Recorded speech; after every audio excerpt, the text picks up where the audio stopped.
Hello! Welcome back to Higher Ways. It has been much longer than I anticipated. I realized my last video was a few months ago. I apologize for that. Hopefully that will not be a recurring theme. Some stuff came up in life, as it does. I got a little busy, got a little distracted, but we're back.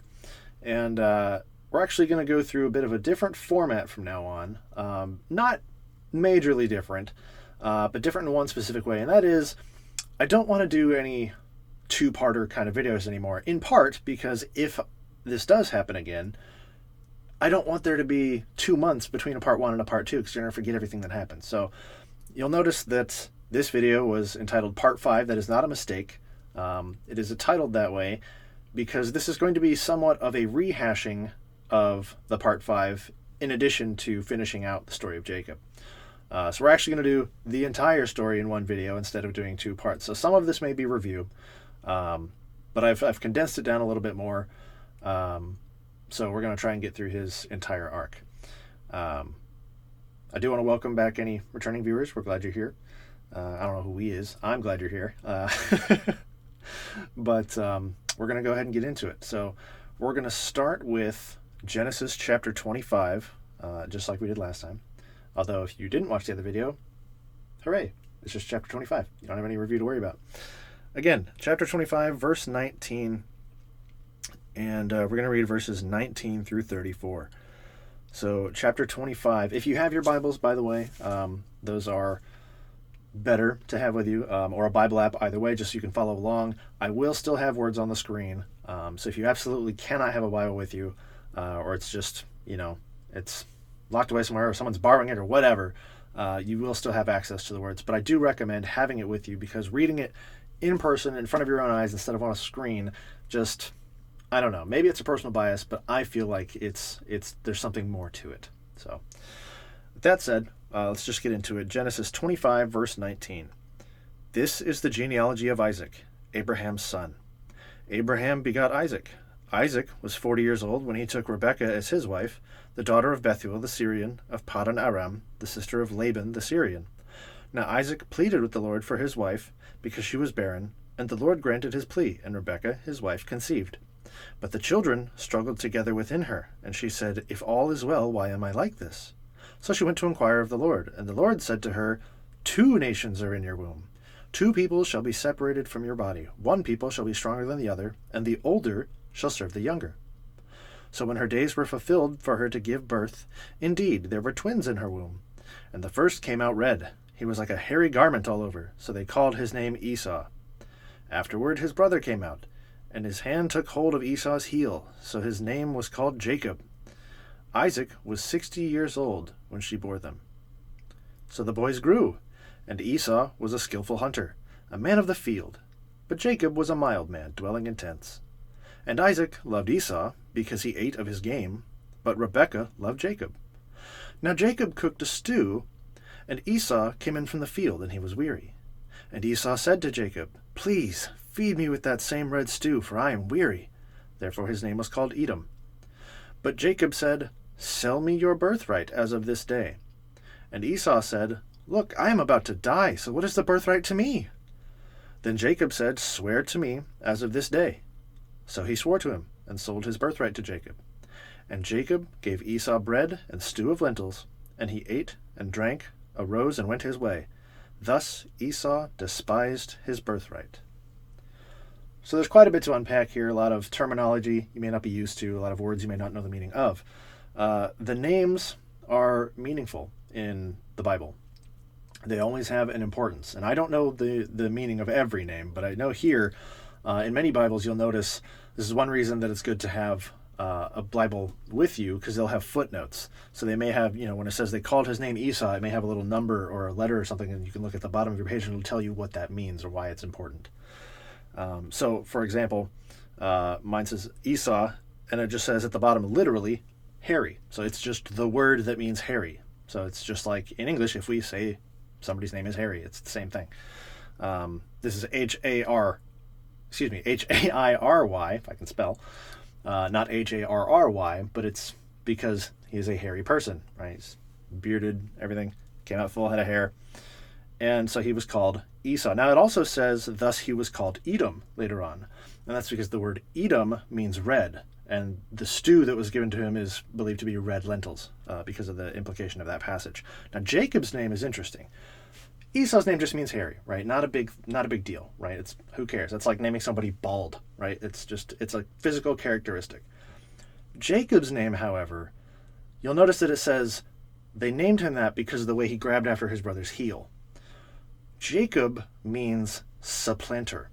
In other words, someone who kind of takes the place of another person, right? He kind of uproots them from where they should be and he takes their place. And that's exactly what we see here in this exchange. Esau comes in utterly exhausted, extremely hungry, and he says, you know what? Fine, you can have my birthright. Now, what is the birthright?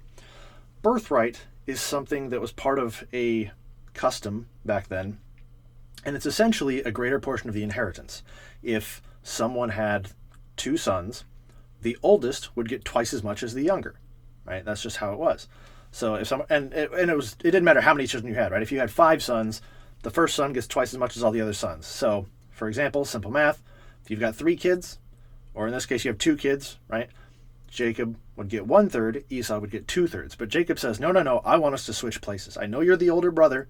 Technically you came out first, so you get the blessing. But I want you to sign that over to me, right? I want you to essentially sign away in a contract saying I get to have the double portion and you don't. And Esau went ahead and gave it up. Didn't really matter to him. He was more of an in the now kind of guy. He thought, I'm not going to get that until Dad dies. I want the soup right now. I'm hungry. I'm starving. She said, sure, you can have that later down the line. Whatever. That's fine. I don't care. But this causes a rift in the family, as we'll see. I'm just going to summarize the next few things that happen. So he swears him the birthright, and we don't know if Esau was lying. We don't know if he was just kind of, oh yeah, sure, yeah, I swear, and didn't mean it. We don't know if he did mean it and didn't care. Not really sure. It says he despised his birthright. That doesn't necessarily mean he hated it. It just means he didn't treat it with the respect he should, right? He didn't honor it, and so he just kind of threw it away. So it then goes on to tell us that he goes in and claims it, right? Jacob says, all right, my brother has signed it over to me. His father's not in on the deal, right? His father doesn't know that he's supposed to bless Jacob. And so I don't know if Jacob just didn't want to tell him, hey, we made a deal. I don't know if that would have been frowned upon in that culture. I don't know. But what does happen is the day comes when Isaac says, okay, look, I'm getting old, right? I don't remember how old, but he's old. His vision's starting to go, can't really see well. He says, look, I don't know when I'm going to die. It could happen anytime. I want to go ahead and bestow my blessing upon you and officially, claim you as the firstborn and you get the inheritance. And so there was a bit of ceremony that went along with this. And so Isaac says, okay, Esau, you're a great hunter. I want you to go out and hunt for me some of that venison that I like. Go and kill a deer, cook it up, bring it to me. After we eat, I'll go ahead and bless you. So Jacob's mother hears about this. You'll recall that they each had a favorite. So Jacob's mother says, oh, Jacob's my favorite, and he has the agreement from Esau that he's going to have the blessing. We're going to go trick Isaac. So she says, okay, I have an idea. I know your brother's hairier than you. I know you're, baby smooth, and he's really furry. But we're going to put some goat skin on you. We're going to cover up your neck and your arms, make you hairy. We're going to put your clothes on him so you smell like him, and then I'm going to take something, and I'm going to cook it up, and I'm going to flavor it the way that Esau does, and he'll think it's his. So you just go tell him you're Esau, and he'll bless you, right? And lo and behold, it works, right? He says, well, you don't sound like Esau, but you smell like Esau, and you feel like Esau, and you prepared the meal like Esau. I guess my hearing must be going next. He doesn't trust his senses. He says, okay, well, I'll bless you. And Esau finds out about it. Esau comes back with that venison he was told to bring, and he says, Father, I've come back. I have brought you the venison that you asked for. And he says, what do you mean? Were you not just here? I just had the venison. What are you talking about? And Esau says, no, I just got here. What are you talking about? That's not possible. I haven't. And it clicks. And he says, my brother actually did what he said he was going to do. He actually stole my birthright. Right? And he says stole. Really, he signed it away. But it was a bit underhanded the way Jacob takes it. Right? So Esau is, of course, very, very angry. And it says in chapter 27, in verse 41, so Esau hated Jacob because of the blessing with which his father blessed him. And Esau said in his heart, The days of mourning for my father are at hand. Then I will kill my brother Jacob.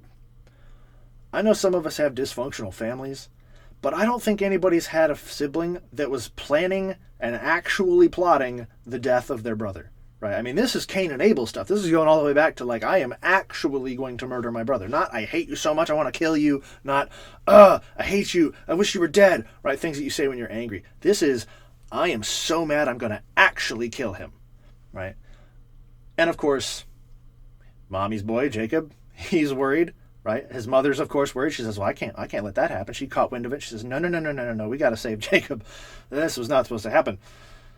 So, of course, again, dysfunctional family, she goes and sort of you can argue that she tricks him again, but really she goes to Isaac and she says, look, Jacob needs to find a wife.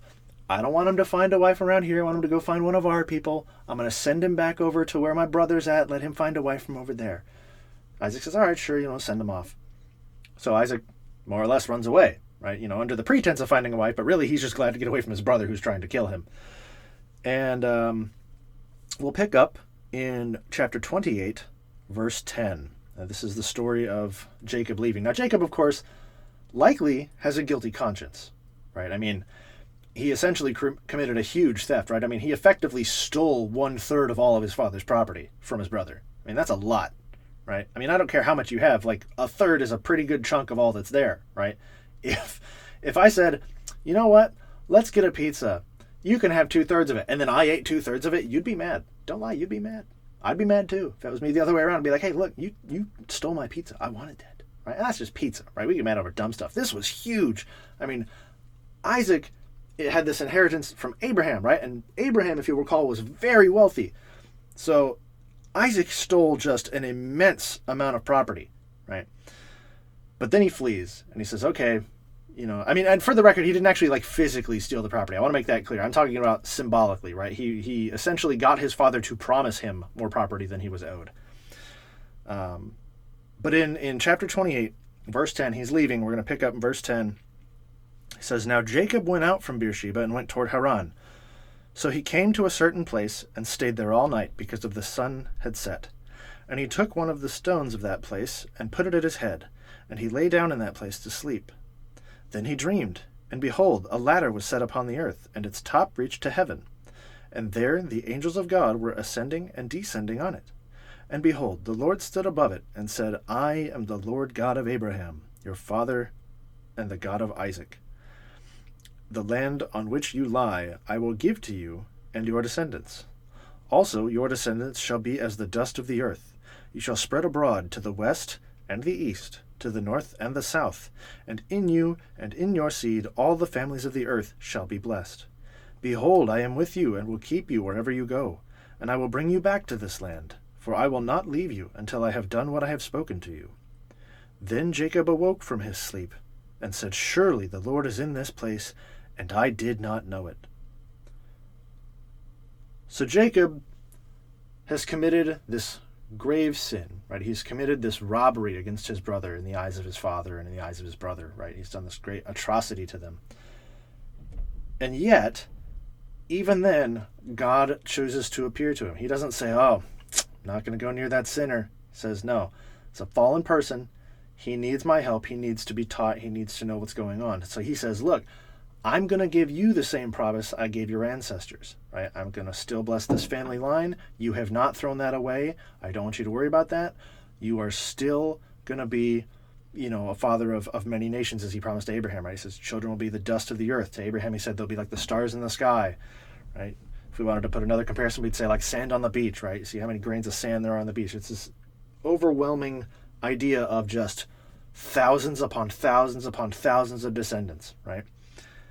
And of course that happened, right? I mean, not we, the Israelites that are out there today, the Palestinians and everybody over there kind of in the Middle East, in large part, most of them are descended from Abraham, right? And so he obviously kept that promise. But here he says, I am with you and will keep you wherever you go, and I will bring you back to this land. So God has a plan. He says, look, I know you have a plan. You're going to find a wife. Let me tell you what my plan is, right? And so Jacob's response is, that was God. I've heard about God. I've never met him before. That was insane. That was God, right? And of course, it is a dream. He didn't meet him face to face, of course. But still, he realizes that it was God speaking to him in the dream, that it was not just a regular dream. It's not that he had too much food the night before, right? It was God speaking to him. So he's excited, but he's still out to find a wife. So he does. And if we turn over, skipping to chapter 29, he goes to the land that his mother sent him to meet with her brother. And he ends up just infatuated with someone who it turns out to be his cousin. It's, his mother sent him to Laban, her brother, and then his daughter comes along and Jacob says, whoa, I got to get me some of that. Okay. Now, he probably didn't use that term, but kind of the idea is he's just head over heels right from the get-go, right? And I mean, he goes to impress her right away, right? He meets these shepherds and there's this blockage over the well, and he says, why aren't you watering your people? And he says, oh, we got to wait for the rest of the people to get here so we can unblock this well. Rachel walks by. He goes over and just unblocks it by himself, right? He just, oh, look at these muscles. Oh, you want some of this? Oh, yeah, you love this, right? That's Jacob, right? He's just this flaunting. He says, oh, I got to impress this girl. So we're picking up in chapter 29, verse 16 now. It says, now Laban had 2 daughters. The name of the elder was Leah, and the name of the younger was Rachel. Rachel is the one that he's infatuated with. Leah's eyes were delicate, but Rachel was beautiful of form and appearance. Now Jacob loved Rachel, so he said, I will serve you 7 years for Rachel, your younger daughter. That is incredible. Can you imagine 7 years of labor for a wife? How many of you would do that today? How many of you would look at a woman you have not even dated, and you just said, she is so beautiful, I will put in 7 years worth of labor, and the only payment I want is her. Can you imagine that? Think about how much money you make in a year. Now give up 7 years' salary. Just, that's what it was. I mean, yeah, he's got food and board paid for, right? He's got to be, he's got to have strength to work. He's got to have somewhere to stay. But he's not getting any discretionary income, right? So we'll say, okay, you give up 3.5 years' salary, right? Maybe half of it, right? Because some of it's food and board. But that's a long time. And yet, look what it says. Going to verse 20. We're going to skip 19 just for a second. So, verse 20. So Jacob served 7 years for Rachel, and they seemed only a few days to him because of the love he had for her. Then Jacob said to Laban, give me my wife, for my days are fulfilled, that I may go into her. And Laban gathered together all the men of the place and made a feast.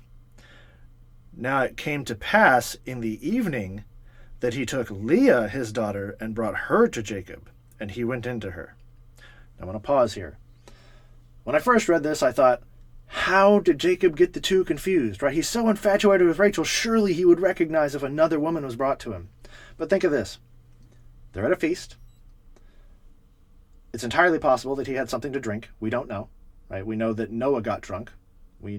God's people were not perfect, so it's entirely possible. It doesn't say that he did, but it could be. But even if he didn't, it was probably dark out. It's probably in the evening. They didn't have electricity like we had. They had, candles and everything, but there's still shadows kind of obscuring the face. And many times, again, this is Middle Eastern culture, they would be veiled, right? And of course, he hasn't seen the goods on Rachel, so he doesn't know the difference, right? Of course, in the morning, he finds out, and he is not happy, right? He just worked 7 years, and he was cheated, right? Verse 25. So it came to pass in the morning that, behold, it was Leah. And he said to Laban, what is this you have done to me? Was it not for Rachel that I served you? Why then have you deceived me? And Laban said, it must not be done so in our country, to give the younger before the firstborn. Fulfill her week, and we will give you this one also for the service, which you will serve with me still another 7 years. Then Jacob did so, and fulfilled her week. So he gave him his daughter Rachel as wife also. And I want to also read verse 30. Then Jacob also went in to Rachel, and he also loved Rachel more than Leah, and he served with Laban still another 7 years. So it was originally going to be 7 years. He worked 7 years, ended up getting the wrong wife, and he says, okay, look, I still love Rachel. I will work another 7 years for her. Sure. So he gets Rachel. And then at this point, he's 14 years in. He says, you know what? I'm going to stick with this company, right? I'm going to keep working for this guy. I'll work for him for another 7 years. So he spends 20 years of his life with this guy, right? I mean, they're related, but he doesn't, he didn't know him that well when he first started. I'm sure now he knows him very well. But I want to point something out to you about this whole situation, right? The Bible says, behold, God is not mocked. As a man sows, so also shall he reap. In other words, what goes around comes around, right? The idea of karma is essentially biblical, right? I mean, it's not karma. It's not, some mystical force in the universe. But there is some truth to the fact that if you put out, good in the world and do good things, there will be good things that happen to you, right? That's just a natural cause and effect. But here, it almost seems like there's a supernatural hand behind this where he says, okay, I'm going to be with you, but you're going to get your just rewards, right? You're going to, you went and cheated your brother. It's time that you got cheated and made up for it, right? It's kind of balancing the universal scales, as it were. So there's a bit of humor there. But it's interesting to note that he loved Rachel enough to work another 7 years, right? I mean, if we thought it was crazy that he worked 7 years for Rachel, he worked 14 years for Rachel. Now, the other thing to note is what it says in passing. It says that, and he also loved Rachel more than Leah, right? Just the one line. But that tells us, there's going to be some trouble in the home, right? There's going to be problems. Something bad is going to happen, right? They're sisters that are married to the same guy, and he has a favorite, right? That does not go well, okay? I don't know if you know anybody where the sisters have dated the same person. I'm hoping you don't, because I'm hoping that's pretty rare, but I don't see that going well. I don't see it going well if Brittany over here is like, I'm going to go date Steven. And then Steven's like, I'm kind of already dating your sister, but I like you, so yes. Right? It's like, that's a weird situation, right? And that's what they're in. And and it's marriage, right? It's not even just dating. They can't just break up with him now. They're bound to him, right? They've agreed to it, right? And they were very serious about the until death do we part. Back then it wasn't, you can just get a divorce whenever you want. No, this was for life, right? So now they just have to fight over the same guy forever, basically. And that's exactly what happens, right? The Bible tells us that Rachel is the one he loves, but for whatever reason, Rachel is barren and is not having children, right? But Leah, on the other hand, very, very fruitful. So Leah starts having children. And she says, he's going to love me more because I'm having the babies. He's going to come over to my side, right? But Rachel prays, and God answers her prayer, and she has a son. And true to form, her children are Jacob's favorite. And so Leah's like, okay, I have another idea. Hey, excuse me, honey, Jacob, would you also marry as a concubine, as a sort of extra wife, my servant, and have children with her? I mean, I've had plenty of children. I'm worn out a little bit, but have children with her, right? And he does. And then Rachel says, two can play at that game. Come and also lie with my servant. So Jacob ends up not with the one wife he wanted, but with 4 wives, or if you want to call it 2 wives and 2 concubines, right? Still, much more than he ever wanted. But as a result, he has a lot of kids, right? He ends up with eventually 12, but at the moment 11. It's many, many children. And of course, he then goes and says, okay, I got to start providing for my family and not just providing for Laban and making his business grow. I need to do my own thing. So he makes his deal with Laban, and he says, all right, I need to start getting wages. You need to pay some back wages. I've served you faithfully. You've been underpaying me, and you know it. Pay me what you need to. I've got a huge family to support now. I've got way more kids than you did. He says, I seriously need this money. So Laban says, okay, here's the deal I'll make with you. You can have all this, this kind of, he offers him essentially the weaker part of the herd. He says, okay, you can have the spotted and the defamed, animals, whatever. They can be yours.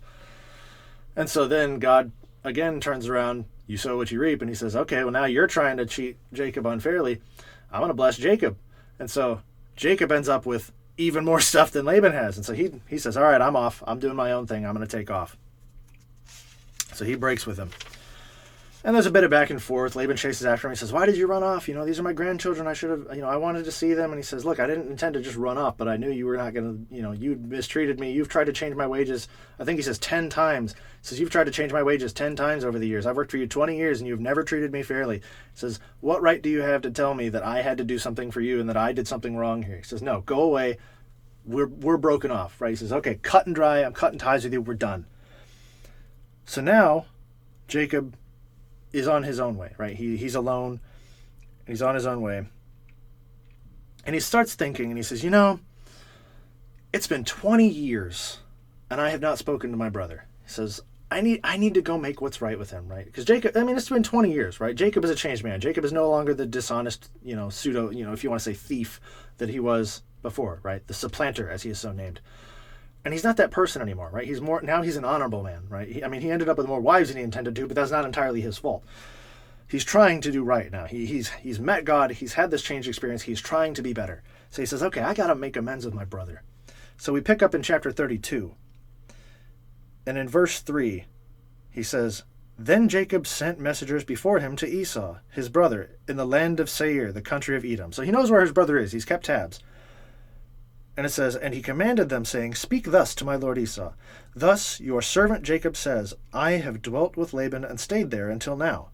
I have oxen, donkeys, flocks, and male and female servants, and I have sent to tell my lord that I may find favor in your sight. Then the messengers returned to Jacob, saying, we came to your brother Esau, and he also is coming to meet you, and 400 men are with him. Uh-oh. That does not sound like a good sign, right? If your brother wanted to come say hi, he would come say hi. Why are there 400 people with him? That sounds like an army, right? That's about as many people as Abraham took to go fight and conquer, and defeat the kings and save Salem, right? It's like, that sounds like an army. You don't just travel with 400 strong dudes for no reason, right? It's not like Esau just had 400 homies and he was like, hey, I'm going to go see my brother. Y'all want to come on a road trip? Right? No, that didn't happen, right? These are 400, at least some of which we find out later are, in fact, trained soldiers. So Jacob is thinking, oh no, he's still mad. That's bad. I don't know what to do. And so he tried to play the humility card and say, look, I am your servant. I've come to make amends. And here comes his brother, 400 men. He says, it's panic time. I don't know what to do. This is new territory for me. This is bad. I've got kids to worry about now. I've got wives to worry about now. I've got all these servants that work for me. I'm not just worried about me anymore. I got to worry about them. And look what his response is. This is how we know he's a changed man. Verse 9.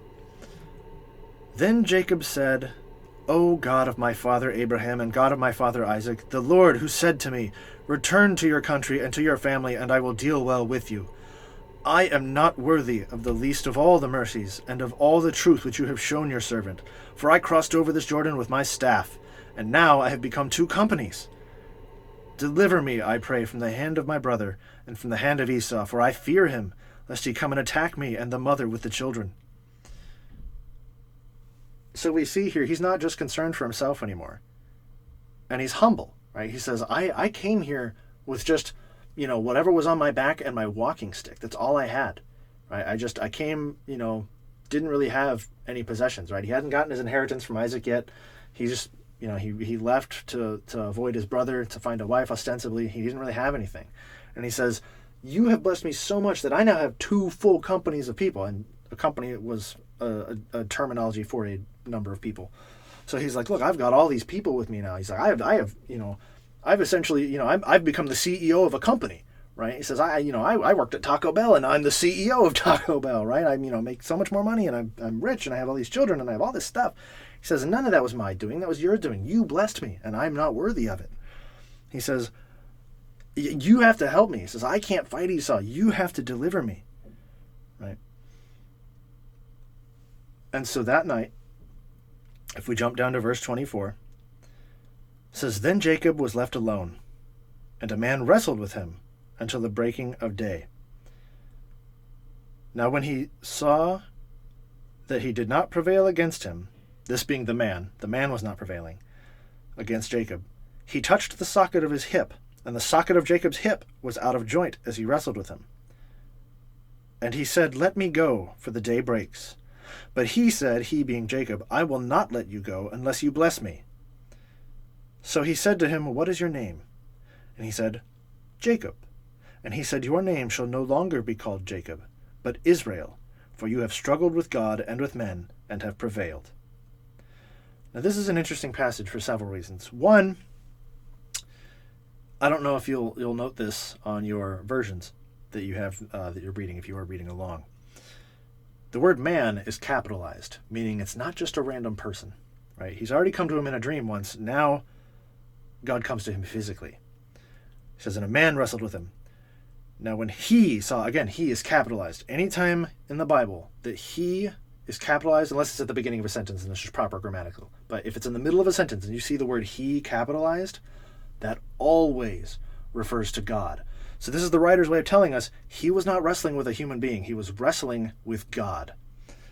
And it says, God was not prevailing against him, so he touched the socket of his hip. Now that doesn't mean that, God couldn't handle Jacob, right? Jacob's stronger than God. That's not what the point is, okay? That's obviously if he wanted to just throw Jacob with one arm, he could, right? That's not the point.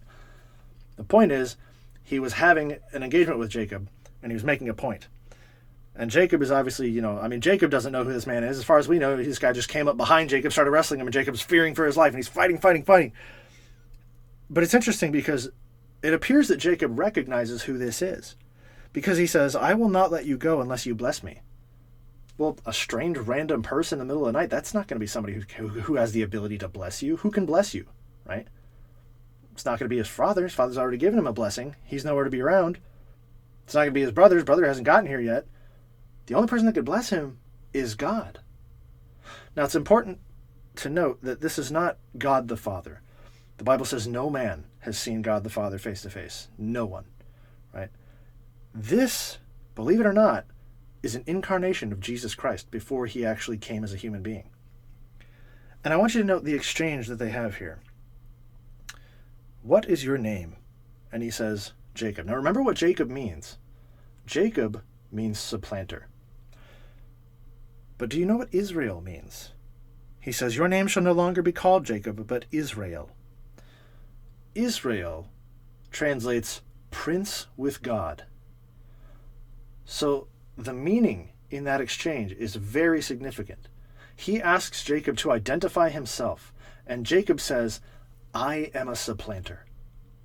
And he says, no longer. You are not a supplanter. You are now prince with God. That is how you identify. So he's redeemed Jacob from his earlier sin. He says, you cannot identify yourself with your past. You cannot say, I supplanted my brother. That is who I am. He says, no, I am with you. I make you who you are. You are prince with God, for you have struggled and prevailed. That is a powerful statement.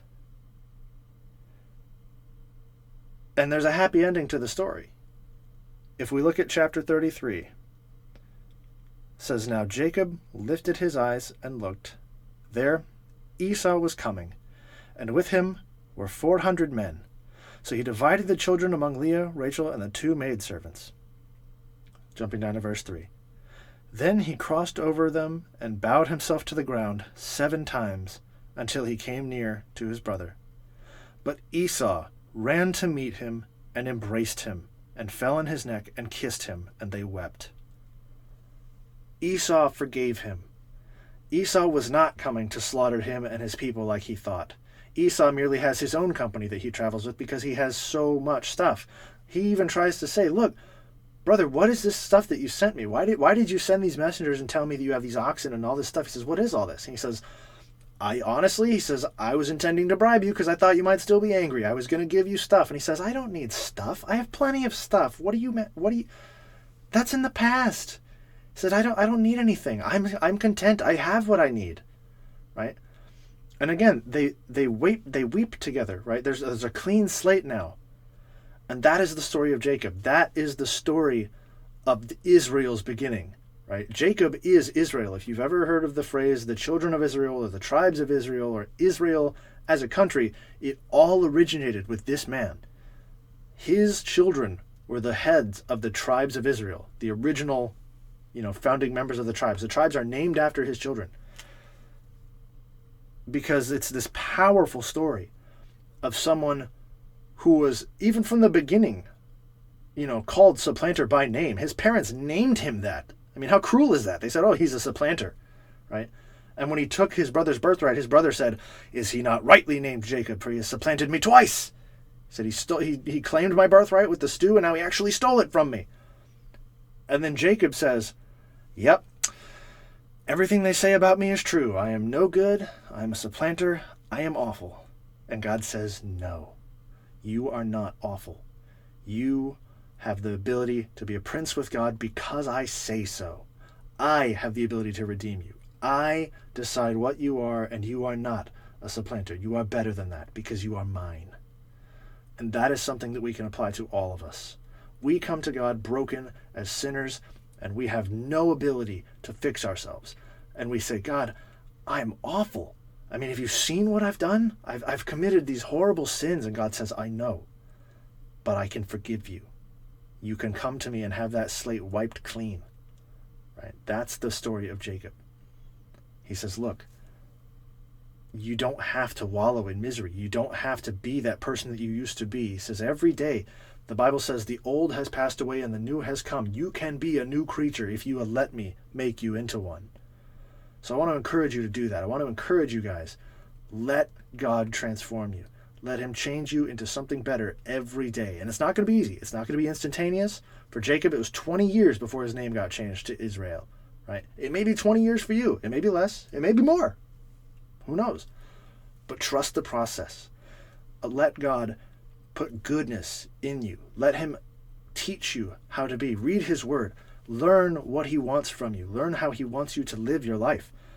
And you will be transformed. The next story we're going to talk about is the story of Joseph. That's going to be our next video. And Joseph is perhaps the longest story in the book of Genesis. Certainly one of the more important. And Joseph is, in essence, a symbolism of Jesus Christ. And we can talk about that a little bit more later. But for now, that's all I've got for you. So until the next video, I'll see you later.